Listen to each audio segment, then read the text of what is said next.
बिस्मिल्लाहिर्रहमानिर्रहीम। अस्सलाम वालेकुम। Welcome to my channel novel reader. सब कैसे हैं आप सब लोग? सबसे पहले तो जिन्होंने अभी तक मेरे चैनल को लाइक शेयर सब्सक्राइब नहीं किया, काइंडली वो ज़रूर करें। साथ में बेल आइकन के बटन को भी प्रेस करें ताकि रोज़ की जो मैं वीडियो अपलोड करती हूँ नावल की, वो आपको टाइम पे मिल सके। कल का नावल जो है वो उसके बारे में मुझे कमेंट सेक्शन में बताएं। आज हम जो नावल पढ़ेंगे वो सायरा यास्मीन राव का है, लागी लगन तुझसे लागी। बेसिकली ये नावल है, मतलब शॉर्ट नावल जिसे आप कहते हैं, और ये किडनैपिंग बेस्ड है, मिसअंडरस्टैंडिंग और किडनैपिंग बेस्ड। बहुत प्यारा नावल है। चलिए स्टार्ट करते हैं। मुझे मुझे छोड़ दो, खुदा के लिए मुझे छोड़ दो, मुझे घर जाने दो, मेरी माँ मर जाएगी। तुम्हें तुम्हारी माँ का वास्ता, बहनों का वास्ता, मुझे जाने दो, मैं तुम्हारे पाँव पड़ती हूँ, मुझे माफ़ कर दो, मुझे जाने दो। वो रोती सिसकती हुई हाथ बांधे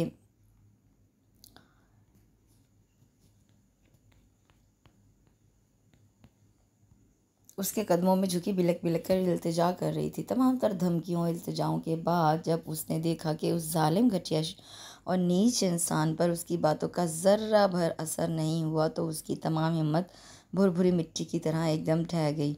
अपनी इज्जत, अपनी नामूस को बचाने के लिए तो वह जान तक से जा सकती ही थी। उसने रिहाई के लिए हर तरह की कोशिश कर डाली थी। उसे धमकियाँ दी, रुपयों पैसों का लालच दिया, मगर उसे उसकी उन धमकियों की कतई परवाह न थी। रुपए पैसे का क्या सवाल कि वो उसे तावान के लिए नहीं उठा कर लाया था। उसे तो उसकी अना को, उसकी इज्जत को खाक में मिलाना था। उसे जिल्लत के अंधेरे गार में धकेल कर अपनी बेइज्जती का बदला लेना था। उसके इरादे बहुत ख़तरनाक थे और उस वक्त वो तन्हा अकेली उस शख्स के मुकम्मल रहमो करम पर थी। हा हा हा। आगा शहराम अली खान ने फतेहमंदी के नशे से सरशार बुलंद कहका लगाया और कदमों में झुकती बिलकती इल्तिजाएं करती उस लड़की को नहायत तन से देखा, जो कल तक खुद उसे अपने कदमों तले रोने की बात तफाखुर से गर्दन अकड़ा कर करती थी, और आज स्याह पिशावरी चप्पलों पर दोनों हाथ धरे सर झुकाए हुए वो अभी तक खुदा के लिए मुझे छोड़ दो, मुझे घर जाने दो की गर्दान कर रही थी। आगा शहराम ने नफरत से दोनों पाँव उसके हाथों तले से खींच लिए। मत दो खुदा के वास्ते, मुझे माँ बहनों के वास्ते। अगर तुम्हें छोड़ना होता तो लाता ही क्यों? गुस्से से फंकारते हुए उसने सनसनीखेज लहजे में कहकर उसे घूरा तो वो पूरी जान से लरस गई। नहीं नहीं, मेरे करीब मत आना। उसे अपनी तरफ बढ़ता देखकर वो खौफ से चीख पड़ी और ज़मीन पर ही घिसटती हुई कुछ दूर हो गई। हालांकि उस छोटे से कच्चे कोठरी टाइप कमरे में वो उसकी पहुंच उसकी दस्तरस से दूर नहीं थी। वो जब चाहता हाथ बढ़ाकर उसे दबोच सकता था, मगर उसने अपनी आखिरी सांस तक खुद को उस वहशी दरिंदे से बचाने का अज़म कर रखा था। चीखो और चीखो, चिल्लाओ, मुझे तुम्हारी चीखें सुनकर बहुत लुत्फ़ आ रहा है। मैं तुम्हें दिल खोल कर चीखने की इजाज़त देता हूँ। ये हसरत भी पूरी कर लो, यहाँ तुम्हारी मदद को कोई नहीं आएगा। ये बहुत दूर वीराने में हमारा डेरा तुम जैसी ज़िद्दी और ख़ुद को बहुत कुछ समझ कर शहराम को चैलेंज करने वालों के लिए ही बनाया गया है। उसने दोबारा वहशी और तंजिया कहका बुलंद किया और 2 कदम और आगे आ गया। जलील कमीने, मैं जान दे दूंगी, मगर तुम्हें अपना गलीज़ और नापाक इरादा पूरा नहीं करने दूंगी। वो उसकी बात पर ज़ख्मी शेर की तरह भिपर गया और एक ही जिस्त में उसे गद्दी से पकड़कर अपने मुकाबिल खड़ा करते हुए ज़ोरदार तमाचा उसके रुखसार पर मारा तो वो भरपूर मर्दाना वार सह न सकी और उलटकर ऊंधे मुँह दाई तरफ गिर पड़ी। स्याह रेशमी घने बालों का गुच्छा जड़ों से उखड़कर शहराम के हाथ में आ गया था। मारे अजियत और दुख के उसके मुँह से चीख निकल गई। वो जिसे कभी किसी ने मजाक में भी फूलों की छड़ी से नहीं छुआ था, अपनी अना और इज़्ज़त और नामूस की खातिर तमाम तरज़ियत और तशद्दुद बर्दाश्त कर रही थी। हथेली की पोंछ से होंठों से बहते खून को साफ करते हुए उसने इंतहाई नफरत और गुस्से से शहराम को घूरा, जो नहायत कैफ के आलम में अपनी घनी मूंछों को ताव देते हुए उसकी पस्त हालत पर हंस रहा था। और फिर वो उसके करीब आ गया। नहीं, तुम ऐसा नहीं कर सकते, ऐसा नहीं कर सकते। वो अपना बाजू उसके मजबूत हाथों के शिकंजे से छुड़ाने के लिए भरपूर जिद्दोजहद कर रही थी, तड़प रही थी, जैसे मछली को किसी अजियत पसंद ने पानी से निकालकर तपती रेत पर तड़पने के लिए फेंक दिया हो, या फिर कोई शिकारी तेज़ रफ्तार घोड़े पर मासूम हिरनी का पीछा करके उसे डरा रहा हो। बचाओ बचाओ, छोड़ दो कुत्ते जलील, मुझे छोड़ दो छोड़ दो, वो चिल्ला रही थी खुद को उस वहशी इंसान से बचाने के लिए। भरपूर जिद्दोजहद कर रही थी जब बिल्कुल अचानक एकदम दरवाज़ा ज़ोरदार आवाज़ से खुल गया। शहराम अली ख़ान आने वाले चारों अफराद अंदर की सूरत हाल देखकर हैरत और बेयकीनी से गंग होकर रह गए थे, जबकि शहराम अपने बाबा जान की धारती आवाज़ सुनकर बिजली किसी तेज़ी से उसे छोड़कर पलटा और उन्हें यहाँ देखकर वो हैरत और खौफ से बुत बन गया।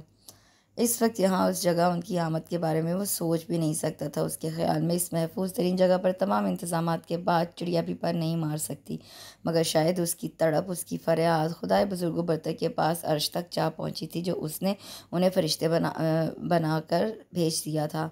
अंकल अंकल, खुदा के लिए मुझे बचा लें, मुझे इस वहशी घटिया इंसान से दूर ले जाएं। आपको अपनी बेटी का वास्ता अंकल, मुझे घर ले चलें। वह सजावल खां का बाजू सख्ती से थामे रोते हुए इल्तिजा कर रही थी। इस करबंगेज बेयारो मददगार घड़ी में उनके आने से उसे बेपनाह हौसला मिला था। कौन हो तुम लड़की? और यहाँ उन्होंने कंधे पर धरी चादर तेज़ी से उतारकर उसके गिर्द लपेट दी। अंकल, मैं शीज़ा हूँ, मैं बेगुनाह हूँ। मुझे ये अगवा करके लाया है ताकि मेरी इज्जत। अंकल, मुझे घर ले चले, मुझे इस दरिंदे से बचा लें, मुझे घर जाना है खुदा के लिए। शहराम, क्या ये सच कह रही है? उन्होंने उसके सर पर हाथ रखते हुए पूछा। उनका लहजा इतना सर्द और संगलाख था कि शहराम के बड़े भाई बहराम खां के बदन में भी कपकपी फैल गई। वालिद का ऐसा गुसीला और तनतनाता रूप पहली दफ़ा देखा था। आने वाले लम्हात में कुछ भी हो सकता था, वो ख़तरे का बखूबी अंदाज़ा लगा सकता था। उसका भाई, छोटा लाडला भाई, उस वक्त ज़िंदगी और मौत के पुल सरात पर खड़ा था। बाबा जान का एक हुक्म उसे मौत की नींद सुला सकता था, और वो इन मामलात में बहुत इंतहा पसंद थे। अपनी औलाद, अपने खून को भी अपनी रवायात और उसूलों पर कुर्बान करने वाले। बहराम ने सूखे लबों पर ज़बान फेर कर सहमी सहमी नज़रों से शहराम को देखा। उसके चेहरे पर खौफ के तासुरात वाज़ेह थे, आंखों में दहशत और बेयकीनी साफ नज़र आ रही थी। वो भी तो बाबा जान की तबीयत और रसूलों से वाकिफ़ था। उसे भी आने वाले लम्हात की संगीनी का अंदाज़ा था। दिल जैसे बंद होने को था, रोम रोम से पसीना फूट निकला था। उसने खुद को सलीब पर लटका महसूस किया। बेटी, मैं बहुत शर्मिंदा हूँ तुमसे। मेरे बेटे ने जो जुर्म किया है वो नाकाबिले तलाफ़ी है। उसे उसकी सज़ा ज़रूर मिलेगी। अपनी पूरी ज़िंदगी में मैंने ख़ुद को कभी इतना हकीर, इतना बेबस महसूस नहीं किया। इसकी इस हरकत ने मेरा सर नीचा कर दिया है। मैं बहुत शर्मिंदा हूँ बेटी, मुझे माफ़ कर देना। उनका अंदाज़, उनका लहजा इतना शिकस्त खुर्दा था, इतना घबराया हुआ था कि उस आकवर्ड सूरत हाल के बावजूद उसे उस बूढ़े शख्स पर बेहद रहम आया। शहराम खां भी अपनी जगह पर तड़प सा गया। कबीले का सबसे बहादुर और ताकतवर सरदार इतना शर्मिंदा था, उसकी वजह से उसका जी चाहा ज़मीन फटे और वो उसमें समा जाए। बाबा जान का ऊंचा शिमला उनके हाथ में लरज़ रहा था। नंगे सर वो खड़े कितने कमज़ोर, कितने बेबस नज़र आ रहे थे, पाताल की पस्ती में गहरे हुए। बहराम खान, बेटी को बाहिफाजत जीप में उसके घर छोड़ा। उन्होंने बड़े बेटे को हुक्म दिया। बहराम ने चौंक कर बाबा जान को देखा और फिर शहराम पर गहरी नज़र डाली। उसकी आंखों में शदीद उलझन पैदा हो गई थी। बाबा जान के हुक्म से इनकार भी मुमकिन ना था, और अगर वो हुक्म की बजावरी के लिए चला जाता तो वापसी पर शायद भाई की लाश को कंधा ही देना पड़ता। उसने सख्ती से अपने होंठ काट डाले। क्या बात है बहराम खान? सजावल खान ने उसकी हिचकिचाहट को महसूस करते हुए सख्ती से पूछा। कुछ नहीं बाबा जान, मैं तो तैयार हूँ। दरअसल ये शायद मेरे साथ ना जाए, आप इनसे पूछ लें। उसने बहराम खान की बात सुनकर हैरत से उसे देखा। वो सीधा उसकी आंखों में देख रहा था। उसकी आंखों में उस वक्त जो इल्तिजा तड़प रही थी, उसने शीज़ा को भी परेशान कर दिया था। वो मुझसे कुछ नहीं कह सकता था, मगर उसकी आंखें पुकार पुकार कर उससे रहम की भीख मांग रही थीं। अपनी बात की तायीद चाहती थी। बहराम खां की आंखों में बेबसी, लाचारी और उम्मीद की ऐसी कैफियत थी कि शीज़ा ने बेख्तियार सर झुका लिया। बेटी, जानता हूँ एक मछली सारे जल को गंदा कर देती है। एक बार जब किसी से कोई घटिया हरकत सरजद होती है तो उस शख्स के साथ साथ सारा ख़ानदान भी रुस्वा हो जाता है, नज़रों से गिर जाता है। मगर एक बाप अपनी औलाद के बारे में बहुत कुछ जानता है। मुझे बहराम खां पर ख़ुद से ज़्यादा एतबार है। डरो मत, ये तुम्हें बाहिफाजत घर पहुंचा देगा। उसने दोबारा बहराम खां को देखा, जो सख्ती से जबड़े भींचे उसे रहम तलब निगाहों से देख रहा था। उसका सर बहुत आहिस्तगी से नफ़े में हिला तो शीज़ा ने सजावल खां को देखा और आहिस्ता से बोली, अंकल बुरा मत मानिएगा, मुझे आप खुद घर छोड़ कर आएँ। उसकी बात सुनकर वो चौंक कर उसे देखने लगे। बहराम खां ने भी एक तवील सांस खारिज किया और तशक्कुर से उसकी तरफ देखा। फिर एक गहरी नज़र सर झुकाए खामोश खड़े शहराम पर डाली। ठीक है बेटी, जैसी तुम्हारी मर्ज़ी, आओ मेरे साथ, मगर ठहरो। वो चलते चलते रुक कर पलटे। बहराम खां को कड़ी तनबीही नज़रों से देखा। जब तक मैं ना आऊँ बहराम तुमको इधर ही रहना है। जी जी बाबाजान, बहराम ने घबरा कर कहा। चलो बेटी। वो दोनों जीप में पीछे बैठे थे और ड्राइवर ने तेज़ी से लैंड क्रूज़र को रिवर्स किया। शीज़ा हैरत से उस वीरान सुनसान जगह को देख रही थी। दूर दूर तक खेत ही खेत थे। एक तरफ ऊंची ऊंची पहाड़ियाँ थीं। उस बड़े से वसी मैदान में सिर्फ एक ही कमरा था जिसमें वो कैद थी।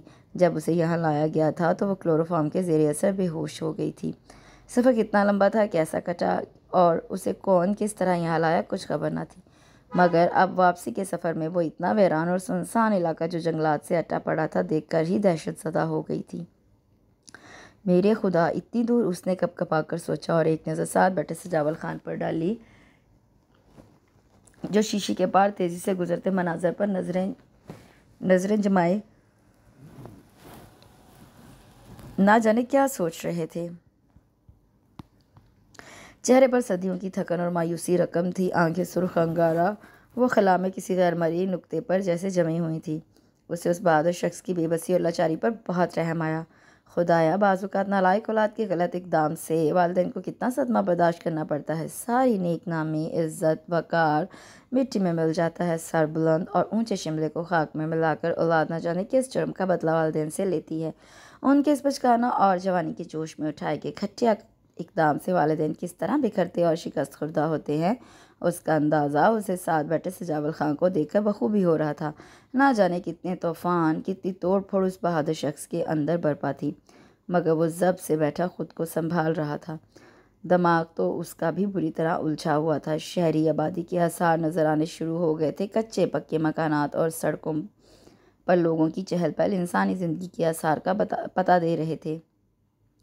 शाम आहिस्ता आहिस्ता गहरी हो रही थी और ये अंधेरा शीज़ा रहमान के दिलो दिमाग को भी अपनी लपेट में ले रहा था। उसे अगवा हुए 5 घंटे हो चुके थे। कॉलेज से वो 1 बजे घर पहुंच जाती थी, मगर कभी इतनी देर नहीं हुई। अगर कभी कभार किसी दोस्त की तरफ जाना पड़ता तो फ़ौरन घर फ़ोन करके इत्तला कर देती। मामा की सख्ती से ताकीद थी कि बग़ैर बताए कहीं नहीं जाना और ना ही ज़्यादातर वक्त बाहर गुजारना है। जहाँ भी जाना होता वो मामा को मुत्तला ज़रूर करती कि उसकी मामा का असूल यही था। औलाद को खिलाओ सोने का नवाला, देखो शेर की निगाह से। यही वजह थी कि बेवा औरत ने तन्हा अपनी औलाद की परवरिश करके उसे इतना आला मकाम दिया था कि ख़ानदान भर के लोग उनकी औलाद की फरमाबरदारी, ज़हानत, ऊंचे स्टेटस की तारीफ़ करते थे। मगर आज वो घर से इतनी देर बग़ैर इजाज़त बिना इत्तला के गायब रही थी। ना जाने मामा की क्या हालत होगी। वो तो बहुत जल्द घबरा जाती थी। तलहा भाई, राफ़ी और एहसन सब उसे न जाने कहाँ कहाँ तलाश कर रहे होंगे। वो उनकी इकलौती लाडली सबसे छोटी बहन थी।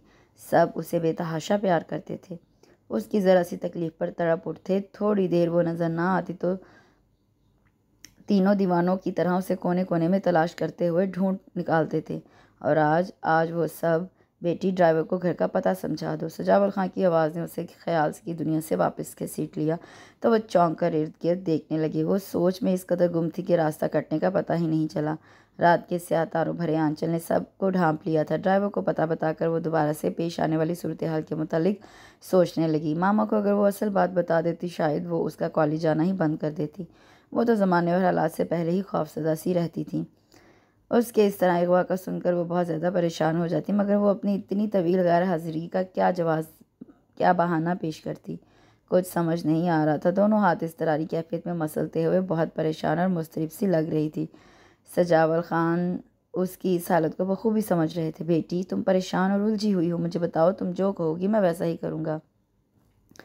जी, उसने हैरत से उन्हें देखा। मैं समझता हूँ तुम्हारी कैफियत और तुम्हें जो हालात पेश आएंगे उनसे भी आगाह हूँ। मैं अगरचे इस गलती की तलाफ़ी तो नहीं कर सकता, मगर तुम्हारा बोझ ज़रूर बटा सकता हूँ। शुक्रिया, आपको कुछ कहने की ज़रूरत नहीं, बस आप खामोश रहें। उसने अपने घर के खुले गेट की जानिब देखते हुए कहा। मामा और राफ़ी गेट पर ही खड़े थे। तलहा और एहसन भाई शायद कहीं उसे ढूंढने गए थे। मामा बहुत परेशानी से टहल रही थी। उसने गाड़ी रुकते ही दरवाज़ा खोलकर बाहर दौड़ लगा दी। मामा और राफ़ी भी मतवज्जा हो गए थे। मामा ने तेज़ी से आगे बढ़कर उसे बेताबी से समेट लिया। शिज़ा, मेरी जान शिज़ा, वो बेताबी से उसके मुंह को चूम रही थी। कहाँ चली गई थी तुम? कहाँ रही, कहाँ थी तुम? बोलो शिज़ा, मेरी जान, तुम ठीक हो ना? कहाँ चली गई थी बगैर बताए? वो बेताबी से उसे लिपटाए बार बार एक ही सवाल दोहरा रही थी। मामा प्लीज़ खुद को संभाले, अब मैं आ गई हूँ, प्लीज़ मैं ठीक हूँ, बिल्कुल मैं आपको बताती हूँ, वो उन्हें तसल्ली देते हुए समझाने लगी। शिज़ा, ये गाड़ी में कौन है? राफे ने सजावल खां की तरफ इशारा किया। ये भाई मेरी दोस्त के अब्बू हैं। दरअसल मैं अपनी दोस्त की तरफ चली गई थी, उसकी मामा की डेथ हो गई थी, इसलिए अचानक बिना इतला जाना पड़ा। वहीं देर हो गई, अब ये मुझे छोड़ने आए हैं। ओह वेरी सैड, मगर शिज़ा तुम्हें कम अज़ कम इत्तला तो देनी चाहिए थी। राफे काफ़ी हद तक ठंडा पड़ गया था, ना जाने कैसे उसके जहन में बरवक्त ये बहाना सूझ गया। हाँ मैं तो खुद यही चाहती थी, मगर गांव में फ़ोन नहीं था और यहाँ से हमें बहुत जल्दी में निकलना पड़ा, इसलिए वरना मुझे आपकी परेशानी का बहुत ख्याल था। मैं खुद भी बहुत परेशान थी, शुक्र है खुदा ने जल्द मेरी सुन ली। वो जाने क्या कह जाती, मगर एकदम ही खुद को संभाल लिया। अच्छा अंकल, आपका बहुत बहुत शुक्रिया। वो जीप के पास जाकर सजावल खां से मुखातिब हुई। राफे कुछ फासले पर साथ ही खड़ा था, शायद उसने सजावल खां से उनकी बीवी की वफ़ात का अफसोस भी किया था, जब भी वो हद दर्जा संजीदा और बहुत खामोश नज़र आ रहे थे। शीज़ा को अजीब सा महसूस हुआ। उसने पता नहीं उनकी ज़िंदा बीवी को ही मार दिया था। उसे तो इस औरत के मतलब कुछ इल्म ही नहीं था। उसने नज़रें चुराते हुए दोबारा सजावल खां को देखा, जो गाड़ी से उतरकर उसकी तरफ आ रहे थे। खुदा हाफिज़ बेटी, हो सके तो मुझे माफ़ कर देना। तुम्हारे मुजरिम को बहुत सख्त सज़ा मिलेगी, तुम ये खबर जल्द सुन लोगी। उन्होंने आखिरी बात बहुत मध्यम और धीमे लहजे में उसके करीब आकर सर पर हाथ फेरते हुए कही और दोबारा जीप में जाकर बैठ गए। ड्राइवर ने मुस्तैदी से स्टार्ट लिया और सजावल खान चंद लम्हों में उसकी नज़रों से ओझल दूर हो गए। चलो शिज़ा, अंदर चलें। तलहा और एहसन भी तुम्हें ढूंढने निकले हैं, ना जाने कहाँ कहाँ खबार हो रहे होंगे। इन 5-6 घंटों में मेरी तो दुनिया ही अंधेर हो गई थी। हर जगह फ़ोन करके पूछ लिया, कॉलेज भी 2 दफ़ा गई, मगर तुम अब ओह खुदा शिज़ा, ये तुमने मुझसे कैसा बदला लिया? अपनी माँ को जीते जी मार डाला। मामा दोनों हाथों में चेहरा छुपाए रोने लगी तो उसे शदीद पशेमानी ने घेर लिया। राफे भी फिक्रमंदी से मामा को बहलाने लगा। मामा प्लीज़ कूल डाउन, सब ठीक हो गया है। शिज़ा ने आपको सब कुछ बता दिया है, उसका भी कोई कसूर नहीं। ऐसे मामलात में इस तरह की बदहवासी हो जाती है, प्लीज़ इसे माफ़ कर दें। देखिए मामला भी तो डेथ का था ना, प्लीज़। शिज़ा को बुरी तरह रोते देखकर वो भी बहुत परेशान हो गया था। अकेला वो 2 रोती हुई ख़वातीन को कैसे चुप कराता? वो तो शुक्र हुआ उसी वक्त तलहा और एहसन आ गए। अंदर का मंजर देखकर दोनों ही ठिठक गए। तलहा तेज़ी से उसकी तरफ बढ़ा। शिज़ा तुम आ गई? ओ माय गॉड, कहाँ थी तुम? क्या हुआ था? किधर चली गई थी? वो उसे झंझोड़ते हुए मुसलसल इस्तफसार कर रहा था। राफे ने जल्दी से आगे बढ़कर शिज़ा को उसके मजबूत शिकंजे से छुड़ाया और उसका हाथ थाम कर उसे सोफे पर बिठाया और खुद आहिस्ता आहिस्ता तलहा को सारी सूरत हाल बताने लगा। तलहा सब भाइयों में बहुत जोशीला और वसीला था। अगरचे वो सबसे ज़्यादा शिज़ा को चाहता था, मगर उसके बावजूद उसकी गलती पर सबसे ज़्यादा नाराज़ भी वही होता था। उस वक्त भी वो दोनों हाथों में बालों को सख्ती से जकड़े सर झुकाए खामोश बैठा था। सूरत हाल बहुत अजीब सी हो रही थी, सब खामोश थे। फिज़ा में शिज़ा की सिसकियाँ उभर रही थी। ओह भाई, क्या हो गया है? आप सबको यूँ मातमी अंदाज में क्यों बैठे हैं? शिज़ा बिल्कुल ठीक है, खैरियत से वापस आ गई है। प्लीज़ खुशी के इस मौके पर यूँ गमज़दा ना हों। मामा चले खाना लगाएं, सच में सख्त भूख लगी है। दोपहर को भी खाना नहीं मिला, बुरा हाल है भूख और थकावट से। राफे मजाजन ठंडा और ज़हीन था, सिचुएशन को संभालने में तो उसे उबूर हासिल था। ख्वाह कैसी भी ख़राब सूरत हाल होती, अपनी खुश मिजाजी से उस सिचुएशन को बदल कर रख देता। उसकी बात पर मामा ने भी अपने आंसू साफ कर लिए और उठकर किचन की तरफ चल दी। एहसन भी उनके साथ ही चला गया उनकी मदद के लिए। शिज़ाब तक आंखें साफ कर रही थी। तलहा ने एक गहरी नज़र उस पर डाली। वो भी कुछ शर्मिंदगी सी महसूस कर रहा था। आराम से पूछने की बजाय उसने गुस्से से उसे झंझोड़ डाला था। कम अज़ कम उसकी बात तो सुन लेता। राफे खामोशी से उनके तासुरात नोट कर रहा था। जानता था तलहा भाई ज़्यादा देर शिज़ा से नाराज़ नहीं रह सकते और हस्बे तवक्को उन्होंने जल्दी ही उसे पुकार लिया। चंदा, चंदा इधर आओ मेरे पास। वो प्यार में शिज़ा को चंदा कहता था। शिज़ा ने शाकी नज़रों से उसे देखा, फिर खामोशी से कुछ बोले बिना आस्तिकी से करीब आकर बैठ गई। तलहा ने प्यार से अपना बाजू उसके शानों के गिर्द फैला दिया तो वो उसके कंधे पर सर रख के फूट फूट कर रो दी। मुझे माफ़ कर दे भाई, मेरा कोई कसूर नहीं है, मैंने कुछ नहीं किया, मैंने कुछ नहीं किया। वो रोते हुए उसे कह रही थी। तलहा ने प्यार से उसके बालों को चूम लिया। सॉरी चंदा, आई एम सॉरी, प्लीज़ अब रो नहीं, मुझे दुख होता है। तुम नहीं जानती तुम्हारे बिन ये वक्त कैसे कटा। उन लम्हों ने कैसे हमें अजियत के समंदर में धकेल दिया था। तुम्हारी तकलीफ़ दुख हमसे बर्दाश्त नहीं होता। मुझे तुम्हारी अदम मौजूदगी और तकलीफ़ का एहसास अंदर तक काट रहा था, इसलिए ज़ब्त ना कर सका। अब चुप करो चंदा प्लीज़। तलहा ने प्यार से समझाया तो वो और शिद्दत से रो पड़ी। ओहो शिज़ा डियर, प्लीज़ चुप करो वरना मैं भी रोने लगूंगा। राफे ने मुज़ाहिका खेज़ रोनी सूरत बनाकर कहा तो वो हौले से हंस दी। चलो बच्चा जल्दी से आ जाओ। मामा हाथ पाट उठाए किचन से शोर मचाती आ गई। वो भी उठ खड़े हुए। पल भर में सबके मूड ठीक हो गए और सब हंसी खुशी खाना खाने लगे। राफे की बातों ने माहौल की कबीदगी को खासा कम कर दिया था। खाने के दौरान भी बातें होती रही। मामा उसे बता रही थी कि किस तरह उन्होंने मुख्तलिफ हीले बहानों से उसकी फ्रेंड्स और दूसरे मिलने जुलने वालों के यहाँ उसका पता करवाया था, क्योंकि अगर ज़रा सी भी इसकी गुमशुदगी की बिना किसी के कान में पड़ जाती तो न जाने बात का कितना बतंगड़ बनता, और कुछ ना होते हुए भी वो सारी उम्र के लिए बदनाम हो जाती। खुदा का शुक्र था वो जल्दी लौट आई थी, वरना अगर कुछ देर हो जाती तो शायद उनका हार्ट फेल हो जाता। खुदा ना करे मामा, प्लीज़ ऐसे ना कहें, आप ही तो हमारा वाहिद सहारा हैं। एहसन उसकी बात सुनकर तड़प उठा। ओहो भाई, फिर वही दुखी बातें यार, तुम टॉपिक चेंज नहीं कर सकते। मामा आप प्लीज़ आराम करें, आप बहुत बेचैन, बहुत डिस्टर्ब फिरती हैं। आप आराम करें और शीज़ा को भी आराम करने दें कि इसने बहुत टेंस होकर वक्त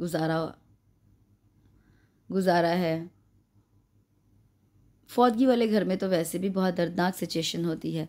राफे ने उसकी सूजी सूजी आंखों को देखकर कहा तो शीज़ा जाने क्यों नज़रें चुरा गई। दिल में चोर जो था।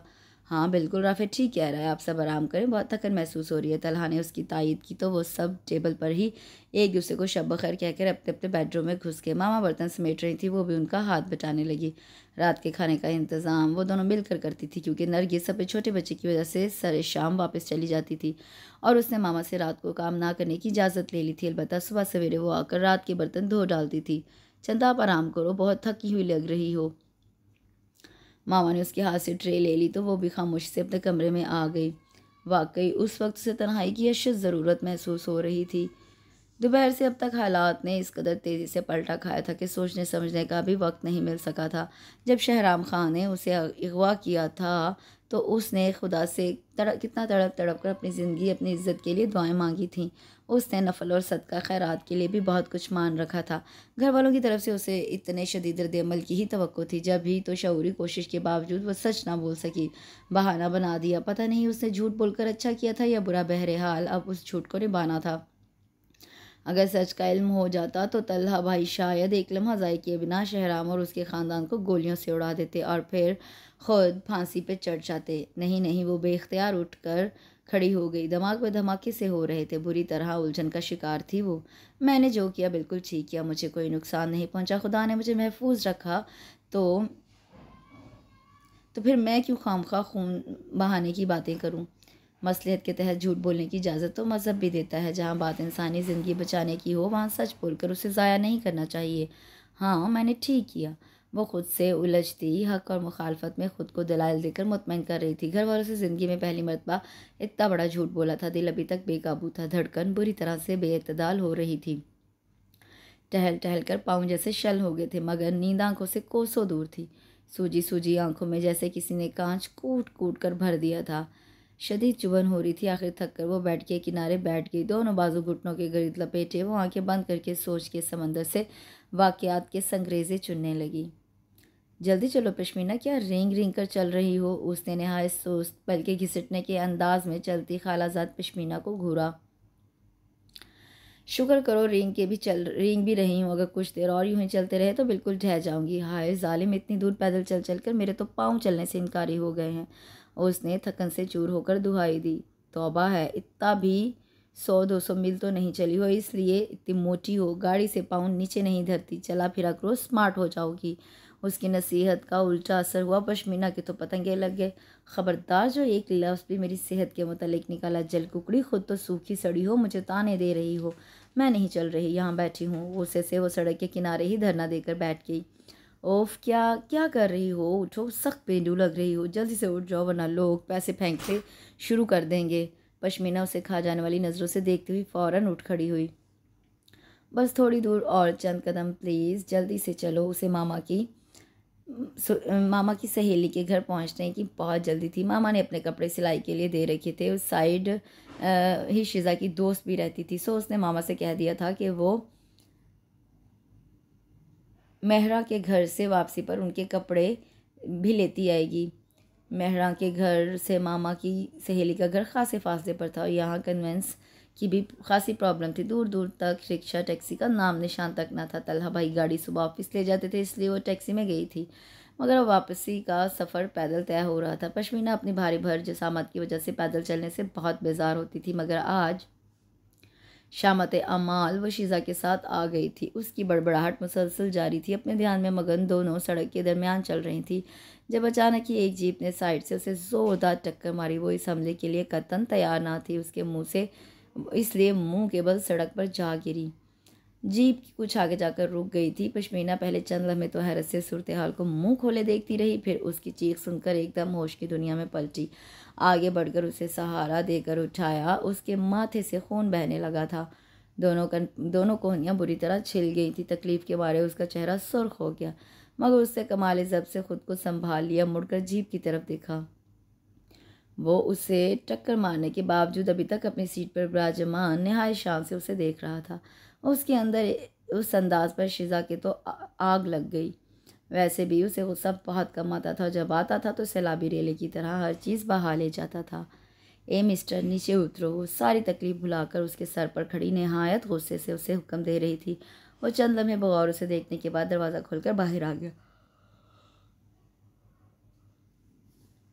सुनो, अगर तुम समझते हो कि पजारों में बैठकर तुम सड़क पर चलने वाले इंसानों को हकीर कीड़े मकोड़ों की तरह कुचल दोगे, तो ये तुम्हारी गलतफहमी है। तुम जैसे नौ दौलतियों को मैं 1 मिनट में औकात याद दिला देती हूँ। उसने नहायत हिकारत से कहा तो उसके चेहरे का जाविया बिगड़ सा गया, मगर वो फिर भी जब्त किए हुए खड़ा था। तहम्मुल से बोला, देखिए मोहतरमा, मुझे अपनी औकात अच्छी तरह याद है। आपको ये याद दिलाने की ज़रूरत नहीं। आप ज़ख्मी हो गई हैं आई एम सॉरी। अगरचा कसूर आपका भी है। आप सड़क के बिल्कुल दरमियान चल रही थी। वाह, उल्टा चोर कोतवाल को डांटे। बचने का अच्छा तरीका सोचा है आपने, मगर मैं आपको छोड़ूंगी नहीं। उसने माथे से बहते खून की लकीर को हथेली की पुश से साफ करते हुए बिफर कर कहा, आप डॉक्टर के पास चले, मैं आपकी बैंडेज करवा देता हूँ। तुम जैसे छिछोरे और आवारा इंसान के साथ मैं बैठूंगी। उसने इतनी हकारत से कहा कि शहराम खां का खून खोल उठा। जी चाहा एक ज़ोरदार थप्पड़ उस बदतमीज़ लड़की को रसीद कर दे। जब्त की कोशिश में जबड़े की हड्डियां सख्ती से उभर आईं। देखिए, आप हद से बढ़ रही हैं। मैं आपका लिहाज कर रहा हूँ, तो इसका मतलब ये नहीं कि क्या तुम क्या कर लोगे? मुझे धमकी दे रहे हो? मुझे? वो उसकी बात काटकर गुस्से से चीखी। पश्मीना, जो खासी हिरासां और फिक्रमंदी से उन्हें देख रही थी, तेज़ी से आगे बढ़कर शीज़ा का हाथ थामकर उसे दबाने लगी। वो हद से बढ़ रही थी। खामखा गैर मत से झगड़ने का क्या फ़ायदा, जबकि खुद ज़ख्मी भी थी। उसका गुस्सा बहुत ख़राब था। गुस्से में जो मुंह में आता बक देती थी। वो बंदा तो फिर भी खासे तहम्मुल का मुजाहरा कर रहा था, मगर सूरत हाल आउट ऑफ कंट्रोल होती जा रही थी। शीज़ा, पश्मीना ने उसे तनबीही नज़रों से देखा। तुम चुप रहो, मैं ज़रा इससे तो पूछ लूँ। हाँ, तो क्या बकवास कर रहे थे? उसने हकारत और तन से कहा।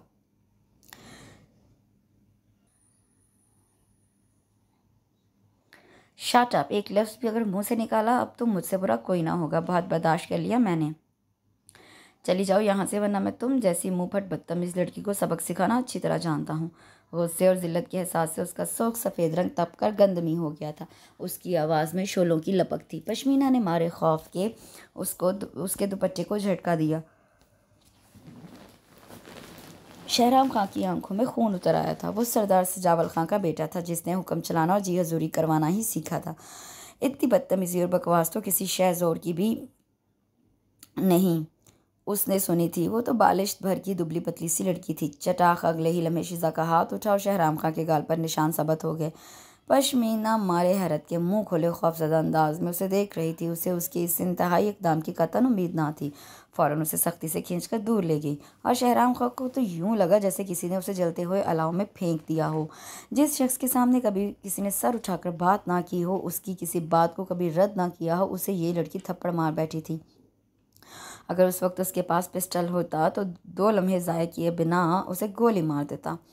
जब्त की कोशिश में उसके जबड़े की हड्डियां उभर आई थी। लहू रंग आंखों से उसने दूर जाती शीज़ा को देखा। बहुत जल्द तुम्हें ऐसे थप्पड़ का ऐसा मज़ा चखाऊंगा कि याद रखोगी। उसने पिजारों में बैठकर ज़ोर से दरवाज़ा बंद किया और मुनासिब फासले से उनका पीछा करने लगा। बदला लेने का वस्फ तो उसके खून में शामिल था। पश्मीना ने गुस्से में आकर उसे खूब सलावातें सुनाई थी। उसे इस बदतमीज़ी और इस इंतहाई इकदाम की वजह से खूब डांट पिलाई थी, मगर वो भी अपने नाम की एक ढीठ थी। जिस बात पर अड़ जाती थी फिर उस पर कायम रहती। मैंने जो किया बिल्कुल ठीक किया। इन आवारा पुजारों में बैठकर दौलत का मुजाहरा करने वालों को सबक ना सिखाया जाए तो ये सर पर चढ़ जाते हैं। आइंदा कभी कोई गलती नहीं करेगा, बहुत सोच समझ कर ड्राइविंग करेगा। उसने हरदर्मी से कहा तो पश्मीना ने सर पीट लिया। और जब डॉक्टर हाशमी से ड्रेसिंग करवा के वो घर के गेट से अंदर दाखिल हुई तो इस बात से कतई बेखबर थी कि कुछ फासले पर जीप में मौजूद शहराम खां उसका घर देख चुका था। पश्मीना के डराने धमकाने से वो दिल ही दिल में अगरचा खासी खौफजदा हो गई थी, इसीलिए कॉलेज जाते वक्त तो बहुत मोहतात रहती थी। घर से बाहर निकलना तो तकरीबन बंद कर दिया था। मगर जब 15 दिन गुजरने के बावजूद ना ही उसे वो नज़र आया और ना ही कोई और ख़तरे वाली बात सामने आई तो वो भी लापरवाह हो गई। उसके ख्याल में वो आवारा सड़क छाप किस्म का इंसान उसके थप्पड़ से सबक हासिल करके घर बैठ गया होगा और अब तो यकीनन इतना खौफज़दा और शर्मिंदा होगा कि सामने आने की जुर्रत भी नहीं करेगा। मगर उसकी ये खुशफहमी जल्द ही भाप हो गई जब आज कॉलेज गेट से निकलकर पॉइंट की तरफ आते हुए स्याह शेरार्ड एकदम बिल्कुल अचानक उसके सामने आकर रुक गई। वो उछलकर तेज़ी से दूर हो गई। अभी वो गुस्से से कुछ कहना ही चाहती थी कि स्याह नकाबपोश ने अचानक गाड़ी से निकलकर उसे दबोच लिया और लम्हे के अंदर अंदर वो बेहोश गाड़ी के अंदर थी। आज उसकी दोस्त दूर भी नहीं आई थी, इसलिए वो अकेली होने की वजह से बहुत जल्द उनके हाथ आ गई। होश आया तो वो एक छोटे से कमरे में कैद थी। उसने वाहिद दरवाजे को बुरी तरह पीट डाला, चीख चीख कर आवाज़ें दी, लोगों को पुकारा, मगर उसकी तमाम तर कोशिशें रायगा गईं। और जब शहराम खां ने उसकी हालत ज़ार पर कहके लगाते हुए उसे उसी काटदार नज़रों से देखा तो उसका शक यकीन में बदल गया। वो समझ बैठी थी कि वो उसे भूल गया होगा, मगर वो भूला नहीं था और ना ही अपनी बेइज्जती भूल सकता था। वो तो सिर्फ मौके की तलाश में था। जो ही उसे मौका मिला वो उसे उठवाकर अपने ख़ास डेरे पर ले आया। उसको अपनी बेइज्जती का बहुत एहसास था। वो उससे अपनी ज़ात का बदला चुकाना चाहता, ज़िल्लत का बदला चुकाना चाहता था। अगर आज बर वक्त उसके पापा जान ना आ गए होते तो पता नहीं उसकी दुआओं में इतना असर या उसकी मामा की दुआओं में वो तड़प थी कि अल्लाह ने उसे ऐन मौके पर बचा लिया। अगर आज खुदा न खास्ता वो ना आते तो उससे आगे सोचने से उसे झुरझुरी आ गई। वो बेख्तियार सजदे में गिर पड़ी, दिल तशक्कुर के जज्बात से लिबरेज था। ज़बान शुक्राना हम्द पढ़ रही थी, आंसुओं से भरी आंखें अल्लाह के हजूर हदिया तबरीक पेश कर रही थीं।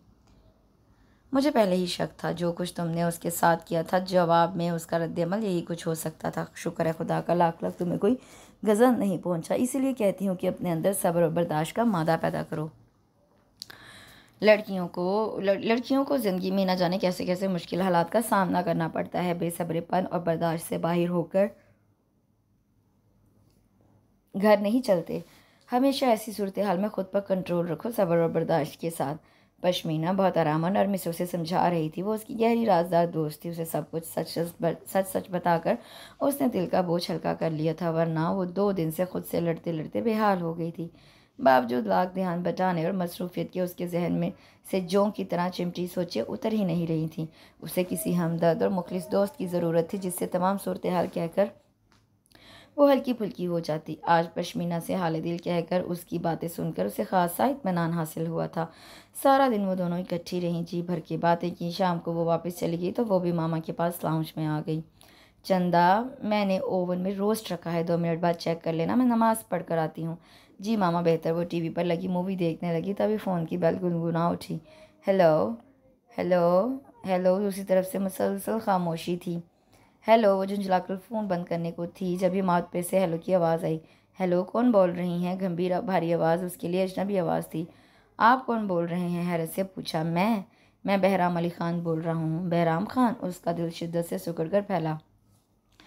आप शीज़ा है ना? वो खासा झिझक कर बोल रहा था। जी, बमुश्किल आवाज़ निकल सकी। माफ़ कीजिएगा, मैं कभी आपको जहमत ना देता, मगर मामला बहुत संगीन हो गया है, आपकी मदद की ज़रूरत है। उसकी बात सुनकर उसके तो होश उड़ गए। क्या हुआ? खैरियत तो है ना? हरासा होकर पूछा। खैरियत नहीं है बाबा जान, अपने असूलों में किसी किस्म की लचक पैदा नहीं कर सकते।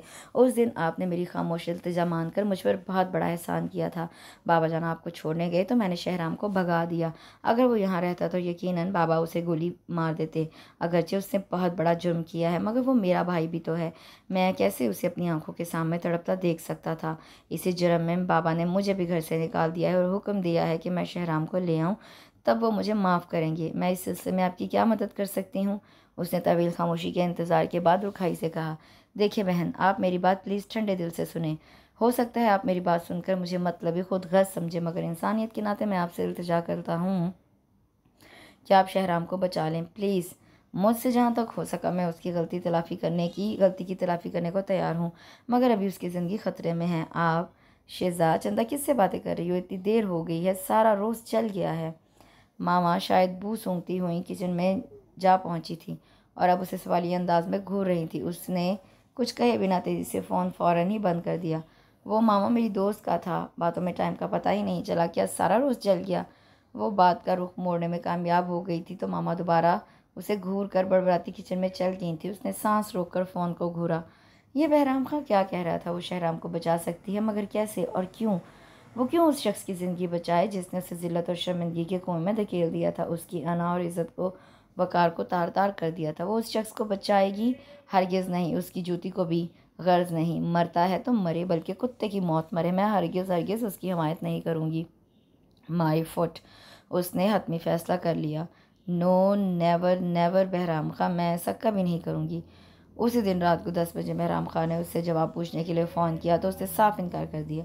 शीज़ा बहन प्लीज़, वो मर जाएगा। बहराम खान रो देने को था। उसको शीज़ा से इतनी संग दिल की तवक्को नहीं थी, क्योंकि वो एक बार उसकी इल्तिजा मान चुकी थी। अब वो खासा पुरुम्मीद था।